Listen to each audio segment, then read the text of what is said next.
This is Due South on WUNC News. I'm Leoneda Inge. The International Black Theater Festival is taking over Winston-Salem this week. They call it Holy Ground. If it was in a city like LA, people would be trying to do all these other things and all these other LA things and all these other LA events. No, we're going to go to Winston-Salem where the focus is going to be Black theater. Our HBCU 101 radio diary is up for an award for student coverage of the historic but controversial Bush v. Gore presidential election. You just are there because you're trying to get a grade, but when I think back, I mean, wow, what a time to be where we were. And the Broadside tells us about the dangerous waters on the Outer Banks facing a small fishing community. On Due South, the news is next.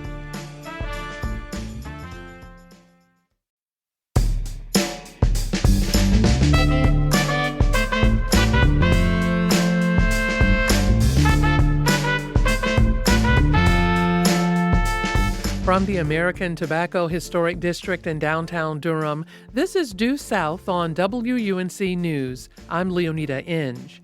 One of the most memorable and messy presidential elections in United States history was decided 25 years ago. That means automatic recount. The suspense is mounting in Florida tonight. Probably at least 500 people outside, spirited. And the battle between Democrat Al Gore of Tennessee and Republican George W. Bush of Texas was fought and won in the South, in Florida. There were hanging chads, automatic recounts, demonstrations, and a Supreme Court decision. Today, we're bringing you an encore presentation of the Big Recount 25 years later. It was part of our series HBCU 101. This episode is a finalist for a Salute to Excellence Award by the National Association of Black Journalists.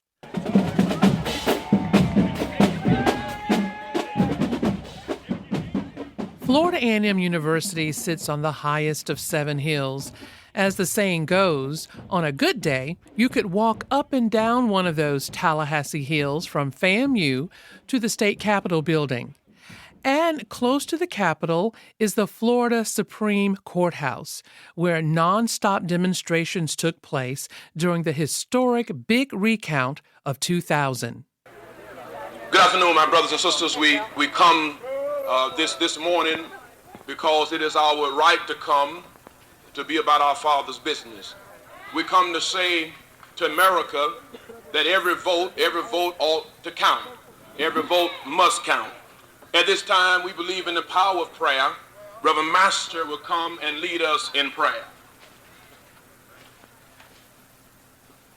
Shall we pray? Our Father, our God, we've come this very day, this very moment, to pray for guidance. That was the Reverend Jesse Jackson at a Rainbow Coalition push rally on the Florida Supreme Court grounds. I was there, and so were some of my journalism students at FAMU. They were enrolled in a radio practicum course, and it was our job to produce a live radio newscast every day at 5 p.m. I'm pretty sure my students did not think this would happen. They had never produced, directed, wrote, and aired a live newscast before. Here we are, working out the day's news a week before what would become a historic election. The story would be, where people can vote. Because I hear people can vote in City Hall, like all next week or something. I really don't. I think they can. And I think there's some other places they can vote too, like, I don't know. I know they can vote at, I think it's Spirit. Yeah, but I'm just saying we just need to find out for true because it's turning out that voter turnout for this election, November 7th, for this county may be like 15% higher than normal. It's just like a big turnout. You know what I'm saying? Okay.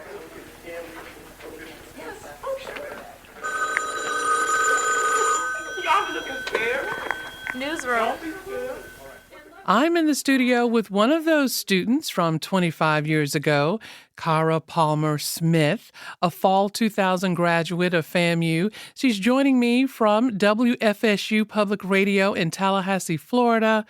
Hi, Cara. Welcome to Due South.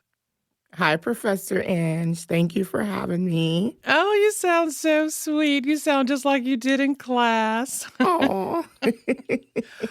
But it's been a long time, 25 years to be exact. I remember when I was walking around recording the chit chat in our classroom, your classmates, probably you too, would say, what is she doing?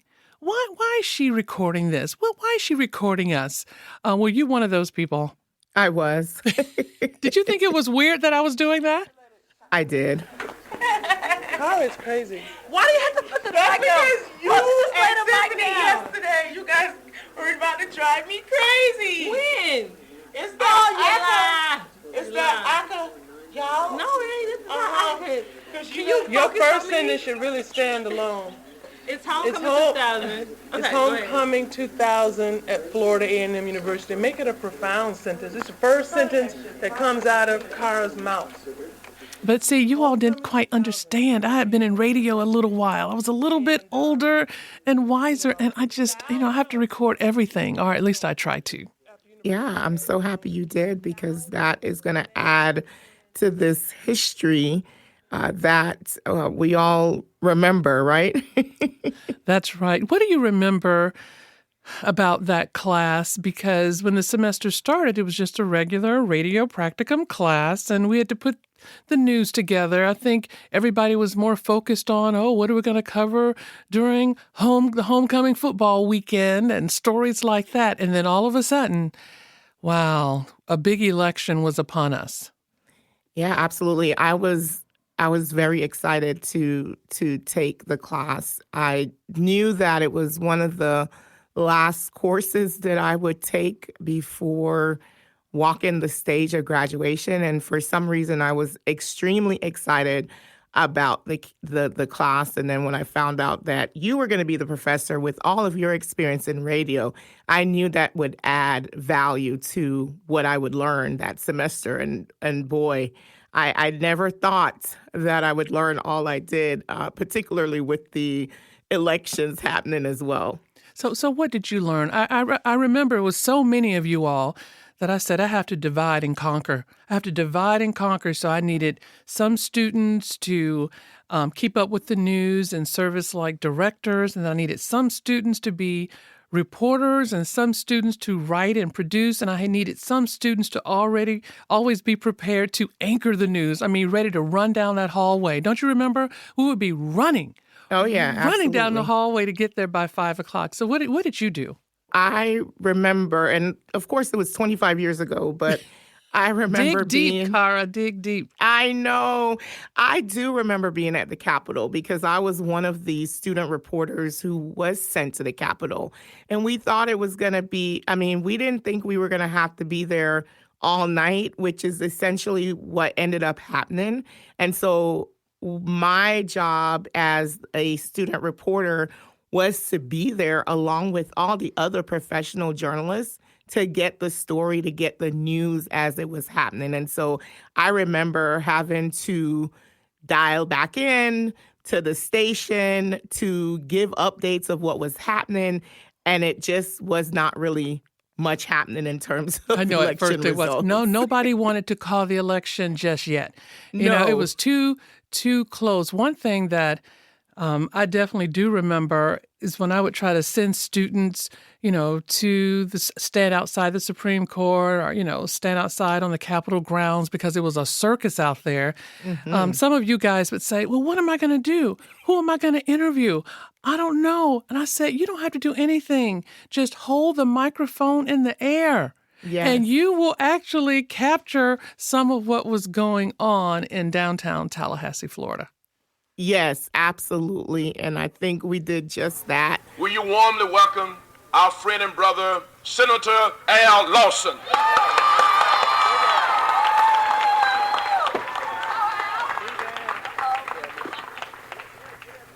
Thank you very much, Reverend Holmes. And ladies and gentlemen, I can truly understand the value of your vote. And just being a part of it, we didn't realize just how important that was. We just didn't know. As students, you just are like, we're here, and you just are there because you're trying to get a grade. But when I think back, I mean, wow, what a time to be where we were. This is America. This is not a communist country. This is America where your vote is supposed to count. And everybody in the Supreme Court building and across in the legislature realize the importance of your vote. It's not so much where most of us know who won the presidency in Florida. We know who received the popular vote in Florida. But I can tell you that where my grandmother used to say is some hanky-panky in this deal. And I can tell you that we are going to stop this hanky-panky, and we're going to make sure that the people's voice is going to be heard from the coastline of Pensacola to the sunshine in Palm Beach. Tell me, how did it make you feel when you actually heard your classmates reporting on this important news of the day? Because I remember when we would run down the hallway, and I would really only run down the hallway with the director who would be, watching the clock, and the anchor. So the rest of the class would still be in the classroom. I said, turn on the radio. They would have to listen to it live, or even if they were headed out, listen to it in their cars. But how did it make you feel when you would hear your classmates reporting on this important news? We weren't just students. We took our roles as reporters very seriously. And so I think that to know all the things it took to get us to the newscast and then finally hearing the end product, it is a proud moment. It's always a proud moment. It's 5:05 and 68 degrees on the campus of Florida A&M University. I'm Veronica Lennon with WA&M News. 16 days after the inauguration of President George W. Bush, the recounts from the highly contested 2000 presidential election continue. But this time around, it's the media doing the counting. Newspapers such as the Orlando Sentinel That was an and the New York excerpt from Times The are Big conducting Recount Florida 25 years later. This HBCU 101 Radio Diary presentation is a finalist for a Salute to Excellence Award by the National Association of Black Journalists. A special thanks to Cara Palmer Smith, a 2000 graduate of Florida A&M University. She was a student in my radio practicum reporting class during the historic and infamous presidential election between Vice President Al Gore and Governor George W. Bush. You're listening to Due South. I'm Leoneda Inge.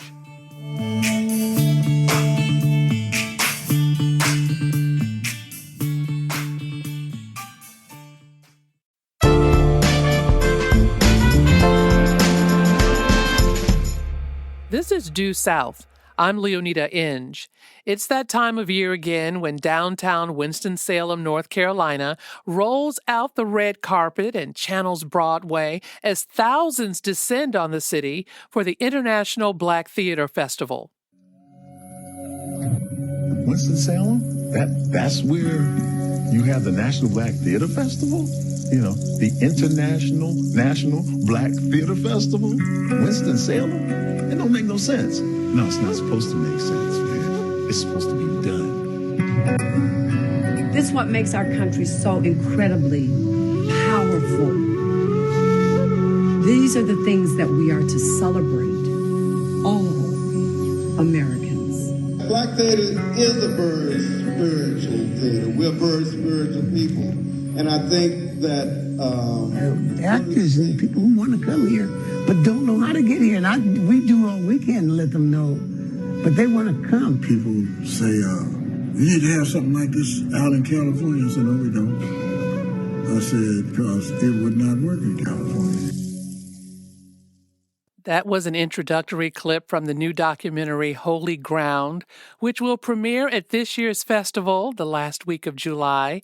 Brittany Giles-Jones is managing director of the North Carolina Black Repertory Company, and Chester Gregory is an actor, singer, songwriter known by many for devouring the role of Jackie Wilson on stage. They join me on Zoom. Chester is in Los Angeles. Brittany is in Winston-Salem. Welcome to Due South. Thank you. Thank you for having us. Yes, thank you, Leonita. Well, what I like about the part of the documentary we just played is that last voice we heard was actor Hal Williams, the late Hal Williams, who just passed away not too long ago. I know his fans remember him on Sanford and Son is what Officer Smitty, and of course, all his years on the sitcom 227. So, Brittany, Hal Williams, he said that this International Black Theater Festival could not have been in California. It's right where it's supposed to be. What makes Winston-Salem like the perfect spot? Well, Winston-Salem is the city of arts and innovation. And so it is the perfect place for art to come together, to celebrate Black art, and to be able to really promote everything from theater, film, dance, music. I mean, you name it, we have it. And it is affectionately known as the holy ground of Black theater. That's the documentary name. And so it really embraces everyone that comes here, and it's become a safe space for Black artists to create, to explore, and for everyone to come and celebrate Black culture.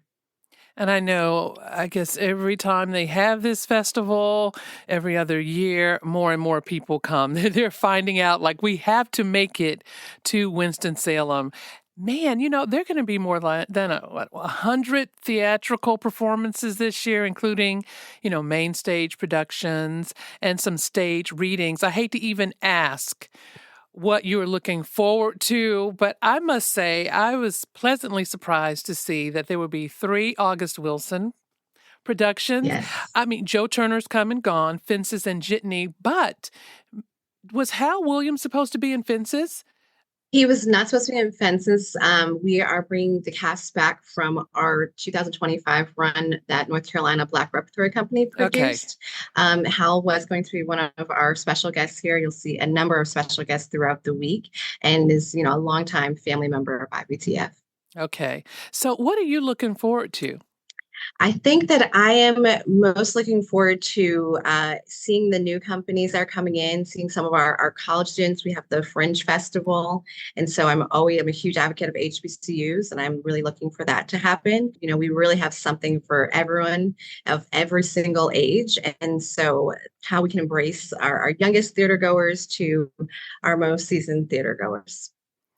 Well, Chester Gregory, I just hate I didn't get to see you live as the late, great Jackie Wilson. I mean, that voice, those splits. I don't know if you're still doing those splits, but your performance during this year's festival is titled Chester Gregory Being Black on Broadway. I mean, I'm sure we're going to get a little Jackie Wilson, but tell us about that production. Absolutely, yes. And of course, got to do a little sprinkle of Jackie Wilson. It wouldn't be the festival, and wouldn't be my participation in the festival without doing some type of tribute or an ode to Jackie Wilson, because that whole intricate that whole show and Jackie Wilson's legacy are just very intricate in my life as a Black Broadway performer, especially Larry Leon Hamlin, the founder of the International Black Theater Festival.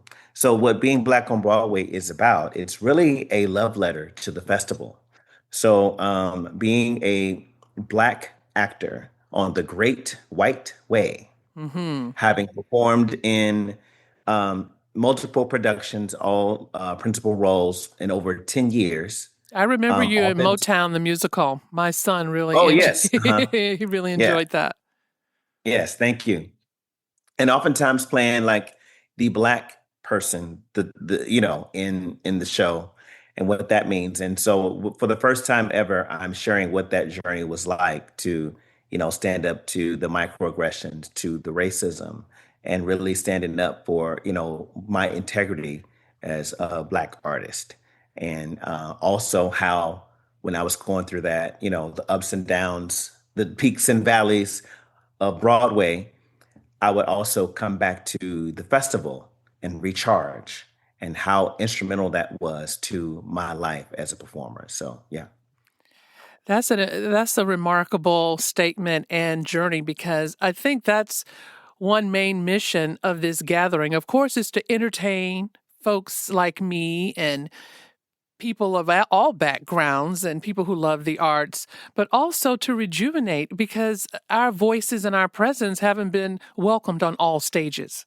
Absolutely. Yes. And for this show is especially important because I, for a long time, felt like what I wanted to share as an artist wasn't valid. People would come up to me, sometimes say, "Hey, I know you," and I'm like, "Oh, hi, I'm an actor." Like, "No, you're not. You're that Jackie Wilson imitator." I'm like, Oh, "Oh, God." Or, other people would say, "Oh, I know you. Yeah, you were the black sidekick in this show." I'm like, "Oh, no, we're not doing that now." So being Black on Broadway kind of goes through that entire journey while also celebrating some of my favorite shows I've been a part of, like Hairspray and Sister Act and Motown the Musical. And then also, just going through those, how Larry Leon Hamlin spoke a word of prophecy into my life. How he told me, back in 2001, you're going to be on Broadway, you're going to be starring in Broadway roles and all of this stuff. And that was the furthest thing from my mind. And that very next year, I was unable to attend the festival because I was making my Broadway debut. So, that's remarkable. And Chester and Brittany, just like you were saying, a very important part of this festival is the mentoring, the teaching, the uplifting young talent so they'll be ready, for the big time. So Brittany, what does mentoring look like at this particular festival? Seeing Black artists, Black technicians, Black producers, directors at this level, it is so amazing for the next generation. You meet playwrights who are writing for you. You're like Chester mentioned, you often get, that one-off role or the sidekick. So having people who are really telling all-encompassing story from multiple avenues, being able to do the workshops and do seminars with some of the greatest people in the industry and learn from every kind of aspect. It is amazing. Everyone is extremely approachable throughout the entire week. We have so many programs like our National Youth Showcase and Youth Celebrity Project, which really are opportunities for them to get mentorship directly from some of our amazing artists who are going to be here, but then also kind of have, again, a safe space for them to be able to explore different stories, to be able to ask any questions that they may have and kind of just find out more information about our industry. Well, I'm here with Brittany Giles Jones, Managing Director of the North Carolina Black Repertory Company, and Broadway actor Chester Gregory, who will be performing at the International Black Theater Festival. So we mentioned it just a little bit. The Fringe Collegiate Theater Series. College students will get to perform. I see that North Carolina Central University from Durham will be there. I actually saw their production of Their Eyes Were Watching God already. So I look forward to that. These young actors, they're hungry. Yes. And I will say that I'm so excited to see the college students, which will feature all college talent. And then we also have some who are in some of our other productions. So they're definitely not limited to Fringe. I think we're going to see some great things throughout the entire festival for our college students. And some of the other universities taking part, Clark Atlanta University will be there, North Carolina A&T State University, and Norfolk State University will be on hand. So, talking about Broadway actors and star power, the festival welcomes Felicia Rashad to Winston-Salem. She will be receiving the Sidney Poitier Lifetime Achievement Award this year. That's a pretty big honor. absolutely, and well deserved. And this another beautiful thing about the festival is that we celebrate people while they're here. And I love that artists who are in television, film, and theater are all treated equally. And also, the festival brings to mind, this is where I met Malcolm Jamal Warner, and this is where we became friends. And so, I'm glad we're giving her her flowers. She deserves it. She's also performing, right, Brittany? She is. So she'll be performing in Fiddler's Tale, which is a collaboration with Gateway's Music Festival. It is a reimagined piece of Wynton Marsalis's Fiddler's Tale. So very, very excited about that collaboration. Hopefully, Felicia Rashad will have a good time. Hope she won't think she's too young for a Lifetime Achievement Award, but like you say, give her flowers now. So, Brittany, I know the North Carolina Black Repertory Company has a distinguished history, but again, we can't have this conversation without talking about Larry Leon Hamlin, who kind of took it into the stratosphere. I mean, what do we say? What do we say about Larry Leon Hamlin? I know some people attend this festival just because he started it and they know it's going to be good. Absolutely. Larry Leon Hamlin is absolutely Mr. Marv-tastic. And, just his vision to be able to bring all these people to Winston-Salem, to make it the Black theater holy ground that it is. And he, has had this vision that has been so sustainable. And the legacy is the same foundation that we operate in. It is the same goals, same mission. And we'd also, of course, be remiss if we didn't mention Sylvia Sprinkle Hamlin, Mrs. Marv-tastic, who, for over 2 decades also carried this company. And so we're so blessed to have Sylvia, with us right until after COVID. And so really making sure that we are standing on those shoulders and not taking it for granted at all. I know, Chester, you're working day and night. You've had definitely a great career. But do you feel that the arts overall are being challenged right now, especially when it comes to funding? I guess we saw a little bit of that during COVID. I have a child in musical theater, and I just remember when he couldn't audition, or he was auditioning from the living room on Zoom for shows in New York. It almost took him out. I mean, he was so extremely upset and sad. But how would you describe the times we're in now? Chester, what are you telling these young actors? Hold on. Yes. So it is extremely frustrating, an extremely frustrating time. Before I was able to work as a full-time actor, I was a full-time teacher and I taught the arts. And as you know, when the school administration board is looking to cut back on funding, the first thing they cut is the arts. And it's been a lifelong struggle for me to, always stand up for the arts, because for me, it is life. It is my reason for being here. I remember growing up and not knowing what I wanted to accomplish in life, and also not knowing that I had time to figure it out too. But I'm in the 5th grade, like, oh gosh, I don't know what I want to do with my life. My life is almost over. And that's around the time I decided to become a performing artist, and just feeling that sense of purpose grounded me and allowed me to, get several no's. I was told no when I went to performing arts high school. I was told no 3 times before they finally accepted me. But I was like, nope, I'm going to do it because I did Michael Jackson Thriller for my classmate, and they said I was going to make it, so I'm going to make it. And so I think events like this, like the International Black Theater Festival, the fact that we are honoring our legends while they are here, reminds people of the importance of art, because as much as we think, oftentimes as being performers, as much as we think that they're here to see us perform, they're here to see us act and sing or whatever it is, they're actually there to feel something, and we get to create a memory with them. We get to leave a mark on their lives forever, hopefully for the better. And so that's the importance of it for me. Yeah. I know you're going to be working hard during the festival, but I don't think you told me if there's a production you're looking forward to, maybe something you haven't seen yet. So what are you going to be? What are you going to be watching?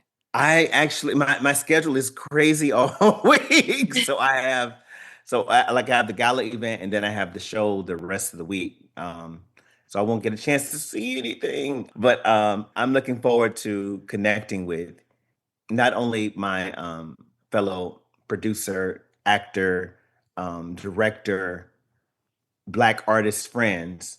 I'm also looking forward to using my show and using my presence at the festival to also pour into the younger generations that are there as well. So I've been getting messages already. People have been telling me that they've been studying me in school. What? They had me in a textbook. It was like, this person was seaweed on Broadway. Is his name Brandon Victor Dixon, Tevin Campbell, or Chester Gregory? I'm like, wait, No, what? not Like, wait, not what? a multiple I'm in a textbook choice. now? A multiple choice So question. it's just an honor to really be there, and to what I love about the environment of the festival is that you know, even when I met, people like Malcolm Jamal Warner, he was very approachable. And so like everybody is there. My first year of the festival, Andre DeShields Mm-hmm. took me in his wings and we sat and talked all night, and he gave me wisdom that I carry with me to this day. But he was basically, and I'm going to tell you what he told me. Okay. He said, an audience, so he saw me do the Jackie Wilson story, and people would see the show and they were like, "Oh my God, you were so great. Oh, I'm tired just watching you, this and that." So he pulled me, aside, and we talked for, again, all night. And he said, "I'm looking at this young artist, this brilliant performer who doesn't know the first rule of theater." And I'm like, "Oh, thank you so much." Wait, what? And he said, "Less is more." I'm like, "Okay." And he said, "When people see the show, when they experience your art, they shouldn't be tired for you." And he had already knew that people would be tired from watching me perform. He said, "An audience is like a pack of hungry wolves. You give them everything at once, they'll devour it all and still want more. But when you give them food in portions, you remain in control." So the very next day, I tried that technique of just like, "No, I know you want to split here, but no, I'm going Just to make one you wait, wait, split. wait. Oh, Mhm. bam." And then, and then whatever it is, right? And I had one of the greatest shows of my life. Moments like that, would only happen at the festival. And they could not happen in places like LA, right? Because in Winston-Salem, the beauty of this is that the entire city shuts down pretty much and participates in the festival with volunteers and all of that, right? And so if it was in a city like LA, people be trying to do all these other things and all these other LA things and all these other LA events. No, we're going to go to Winston-Salem, where the focus is going to be Yeah. Black theater. No On Black distractions. theater, holy ground for No the full week. distractions. Yes, and we love it. I need to probably wrap up this interview so I can get me a couple of tickets. Brittany Giles Jones is managing director of the North Carolina Black Repertory Company, and Chester Gregory, Mr. Excitement, I don't care, Broadway actor and singer, will perform at the International Black Theater Festival in Winston-Salem, North Carolina, July 27th through August 1st. You can find out more at ncblackrep.org. Break a leg, guys. Thank you for being here. Thank you so much. Thank you for having us. Thank you for having us. You're listening to Due South. I'm Leoneda Inge.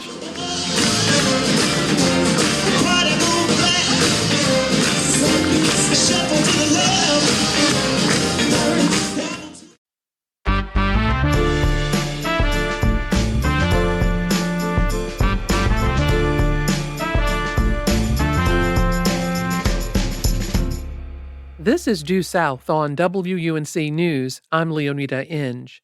The water surrounding North Carolina's Outer Banks are some of the most treacherous waters of the Atlantic. They've claimed everything from Blackbeard's pirate ship to German U-boats, and that stretch of water is still dangerous today. Oregon Inlet, a narrow gap near Roanoke Island, is one of the deadliest waterways in the United States. But it's also an economic lifeline for a small industrial fishing community who must safely cross. WUNC's podcast, The Broadside, takes us there. Here's host Anissa Khalifa with the story of the modern graveyard of the Atlantic. If you're setting sail from Roanoke Island in North Carolina, the Outer Banks is the last thin stretch of land blocking you from the Atlantic Ocean. And if you want to get out on the open sea, you have to cross what many sailors consider hell on water, Oregon Inlet. It makes me nervous even thinking about going across Oregon Inlet when the wind's blowing. It's enough to keep you up at night thinking about it. Clearly a lot of trauma around passing through this area, and it's completely understandable. One said Oregon Inlet has a reputation as bad as the Kremlin. This narrow gap is infamous among local fishermen for its treacherous waters. It's caused dozens of shipwrecks along the Carolina coast. helping the region live up to its ominous nickname.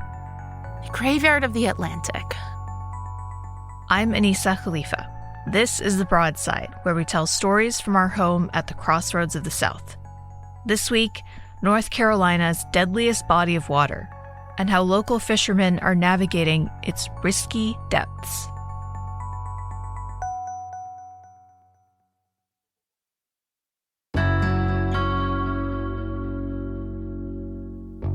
I first learned about Oregon Inlet last year, and I'm always fascinated by stories that involve the ocean, so I naturally wanted to learn more about that. This is freelance journalist Emily Cattaneo. She recently reported a story about one of the most dangerous waterways in the United States for The Assembly, an online news outlet. Earlier this year, Emily set off from Raleigh, North Carolina with one mission: drive as far east as possible.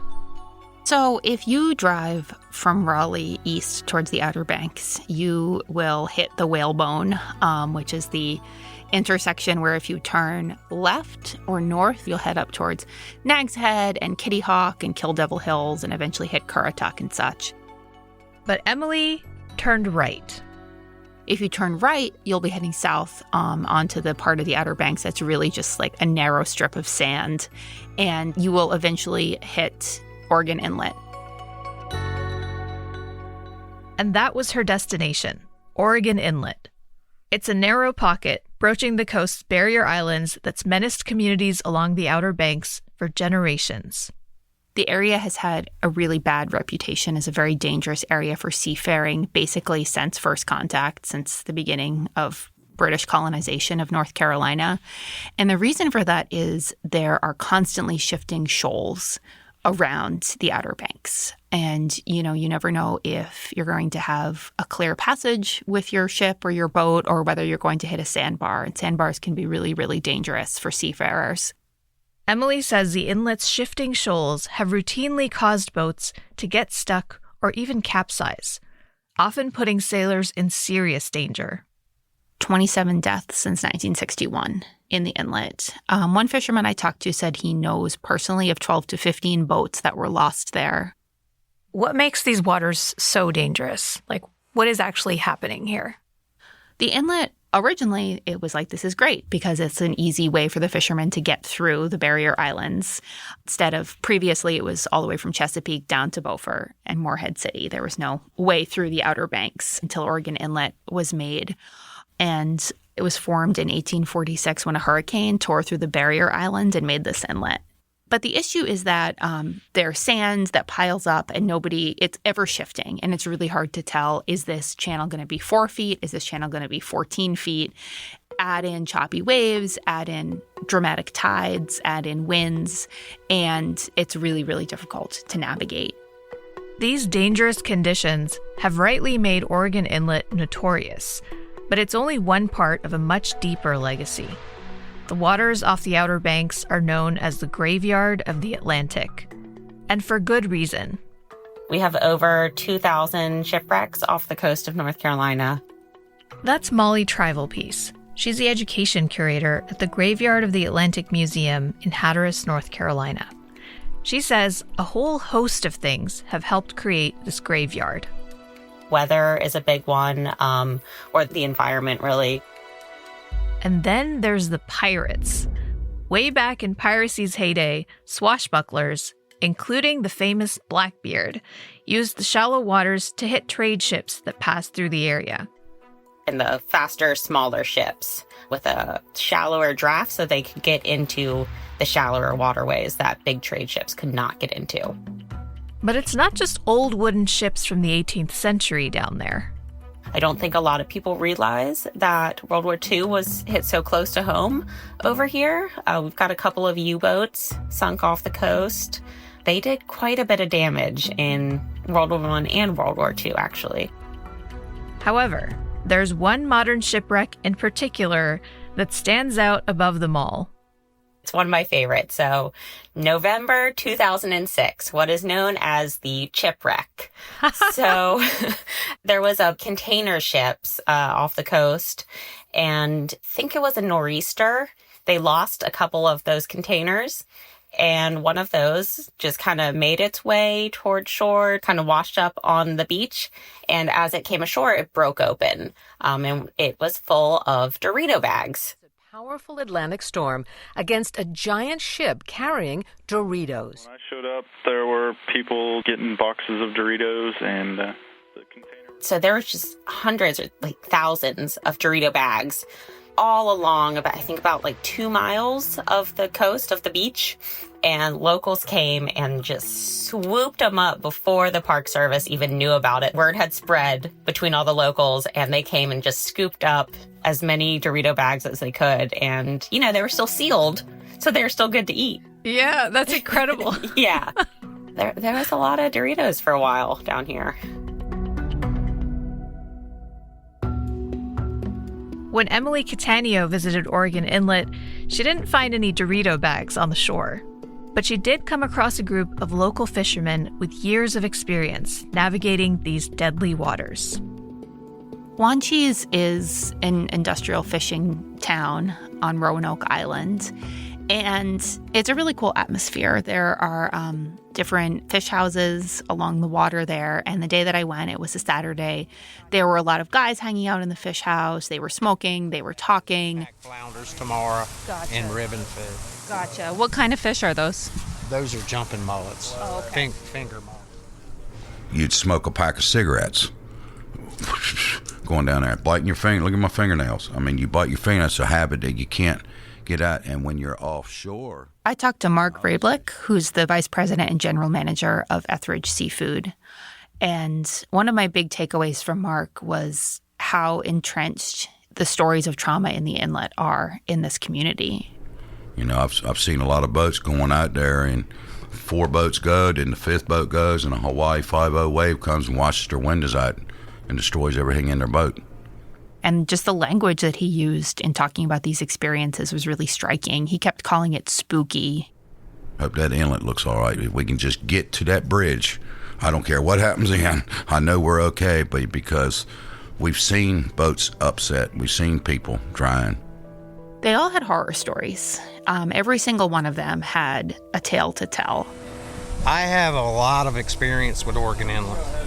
I also talked with Robert Hansen. He's a commercial fisherman who works for Etheridge Fish House in Wanchese. I've lost a boat there. I've almost lost my life during that. His boat was called the Foxy Lady.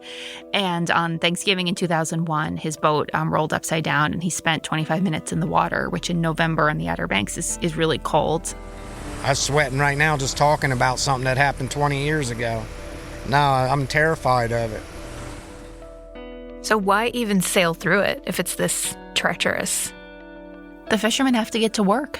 If you're not from Wanchese, you don't have to sail through the inlet, and many people don't. They just go to other ports, and they don't patronize the fish houses at Wanchese anymore.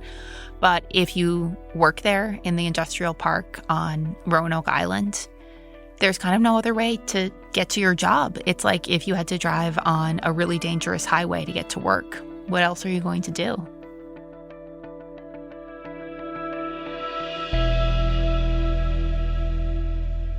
This is Due South on WUNC News. You're listening to The Broadside and its latest episode titled The Modern Graveyard of the Atlantic. The story continues with host Anissa Khalifa. So, Emily, in your reporting, you spotlight a fisherman named Charlie Griffin. Who is he and what is his story? Charlie Griffin was a fisherman who worked out of Wanchese, and he had some national fame because he had starred in a reality show called Wicked Tuna about bluefin anglers. My name is Charlie Griffin. Everybody calls me Griff. I started fishing when I was a pretty young boy and have spent my entire life on the Outer Banks. And I hope we get that rascal. Last March, Charlie Griffin and his friend had been hired to deliver a boat from Virginia Beach. And Charlie took the boat through Oregon Inlet, and he didn't show up. He didn't show up in Wanchese. We just assumed that everything was fine. He's been coming out of that inlet since he was 9 years old. This is Jake Griffin, Charlie Griffin's son. Fast boats, slow boats, empty boats, heavy boats, just been in and out of his whole life. But by 11 o'clock, when he hadn't showed up, they started to get worried. Jake texted him, and the text bounced back. The next morning, he still hadn't shown up, and Jake told me that he drove down to the beach on the south side of the inlet to look and see if he could find any sign of his father. Found a boat cushion and a diesel jug, and knew then what it was. And that's when he knew, okay, the boat wrecked. Once I saw that I couldn't go down the beach anymore, something was telling me not to go down the beach. And he waited a few more hours, but he kind of already knew. And then the Coast Guard confirmed that his father had died in the inlet trying to get that boat through there. And he said in winter, which is when I interviewed him, it's even worse because there are so many fewer days when you actually can go out that you make decisions where you're like, well, the conditions aren't ideal, but they'll probably be worse tomorrow, so I'm going to push it and I'm going to go out. And I still had to make a living coming in and out of here. And there ain't a trip that I go across that bar I don't think about my dad. And it don't break me down, and there ain't a day that I wake up and I don't start my day out thinking about walking across that dune. It's his job. He's a fisherman, and there's no other way to get from Wanchese to the open sea unless you want to go all the way down Pamlico Sound and go out at Morehead City.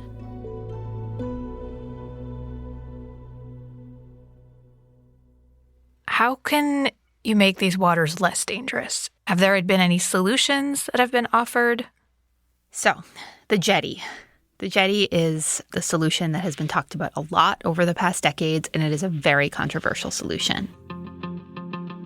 Basically, a jetty is a man-made structure that protrudes from the land out into a body of water. It's usually made of stone or cement, and jetties are typically effective for breaking rough water and holding sand in place. So if there were a jetty or two jetties in Oregon Inlet, it would likely make the sand a lot more stable. There wouldn't be as much shoaling. It would make everything just a lot more predictable. But the issue is that environmental and conservation groups tend to be really anti-jetty. They say that hardened structures disrupt fish larvae migration patterns, generally hurt key species that the fishermen actually really rely on for their jobs, that they cause erosion, that they degrade water quality, just generally lots of bad things for the longevity of our oceans. Did this ever come close to actually becoming a reality, though? So, traveling back in time to the 1970s, in 1970, Congress actually authorized the construction of two jetties in the inlet. So, in the decades after 1970, there were so many lawsuits, so many environmental studies, economic studies, back and forth. And we were told back in the 70s that we would maybe get some kind of permanent stabilization of Oregon Inlet, and it's just one environmental study after another. And eventually in 2003, after, again, those decades of back and forth and millions of dollars spent, the Bush White House announced the plan was dead. That's not to say that there aren't people who still want jetties. All the fishermen in Wanchese still say that they want jetties. One told me a jetty would be better than white bread. So in the absence of a jetty, are there any other workarounds or other potential solutions? Yeah, so there is one major improvement in the inlet that's happened over the past decade, and that is the dredge. So a dredge is a boat that basically sails around scooping or dragging sand, which helps prevent those shoals that I mentioned earlier that are really dangerous. So the dredge is a boat named Miss Katie, great name. Yeah. And it arrived in Wanchese in 2022. It was funded by a public-private partnership. And now the state and Dare County pay about $12 million a year for Miss Katie to motor around and basically make sure that the channels stay open and that the shoal doesn't build up. It's better than not having a dredge. You know, it keeps us going, but you never know from one storm to another. It's definitely made things better. The fishermen are happy that they have a dredge. Overall, people said great things about the dredge, but fishermen also described it to me as a Band-Aid on the problem. They're happy with it, but they don't think it's enough. So what's next for Oregon Inlet and for the fishermen who navigate it? They go to work, right? They keep sailing through the inlet. They have the dredge. People are still talking about a jetty, but it seems like a pie-in-the-sky dream. There are many reasons why commercial fishermen feel like they are imperiled and their livelihood is imperiled, but they say that Oregon Inlet certainly doesn't help. It's a big reason why they feel like Wanchese is not the robust place that it could be or that it used to be. And who knows what the future holds for the industry. And Oregon Inlet's a huge part of that. Anybody that says they don't respect Oregon Inlet, it's because they've never gone across it very much. Thanks to our WUNC colleagues and the podcast, The Broadside. You can find more episodes on WUNC.org or your favorite podcast platform. I'm Leoneda Inge, and this is Due South. Each story you hear on Planet Money starts with a question. What happens if we refund tariffs? Why are groceries so expensive? At NPR, we stand for your right to be curious, because the forces shaping our world can be hard to see. Follow NPR's Planet Money wherever you get your podcasts and start seeing how the economy really works.